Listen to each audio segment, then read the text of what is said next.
দার্জিলিংয়ে, এখনই আসলাম। ঠান্ডা কেমন, কেমন ঠান্ডা বল? খুব ঠান্ডা। কেমন ঠান্ডা? কেমন কেমন ঠান্ডা? ঠান্ডা হাড্ডিগুলো আমার জৈব অ্যাকচুয়ালি তাই, মানে মনে হচ্ছে কি শিরশির করে হাওয়াটা গায়ের মধ্যে ইঞ্জেকশনের মতো লাগতেছে।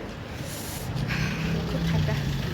আমরা এখন আসছি ম্যাল, ওইদিকে ম্যালের ঠিক নিচের রাস্তাটা। এরপরে দেখি আর কি কি হয়। বিভৎস ঠান্ডা, খুব ঠান্ডা। তবে আমরা খুব ভালো কাঞ্চনজঙ্ঘার ভিউ পেয়েছি, মানে এটা সবসময় পাওয়া যায় না ক্লিয়ার স্কাই না থাকলে। আমি শুনছি অনেকেই এসে দেখতে পারে না, কিন্তু আমরা লাকি যে আমরা আসার সময় খুব সুন্দর ভিউ পেয়ে গেছি। আমরা ছিলাম ওই পাশের ঘরটাতে, ওই ঘরে খেয়ে আসার পরে আমাদের মনে হচ্ছে ওই ঘরটা বিভৎস বেশি ঠান্ডা, তাই আমরা এই ঘরে চলে এসেছি সব বাক্স প্যাটরা গুছিয়ে। মোটিভে যেখানে নিয়ে যায় পান নিয়ে যায়। তোমার পানটা একটু দেখাও, পানের ডিব্বাটা একটু দেখাও তোমার।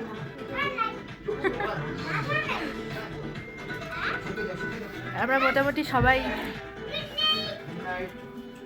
মিলে গেছি, একমাত্র ঠিক আছে গুঞ্জা, বাদ বাকি সবার অবস্থা শেষ।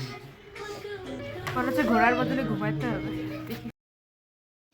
এখন সবাই প্রিপারেশন নিচ্ছে ম্যাল রোড ঘুরতে যাওয়ার। এই ঘোড়া দিয়ে আজকের এই পার্টটা এখানে শেষ হলো। নেক্সট পার্টে কী কী ঘুরলাম সেটা নেক্সটে আসছে। Thank you.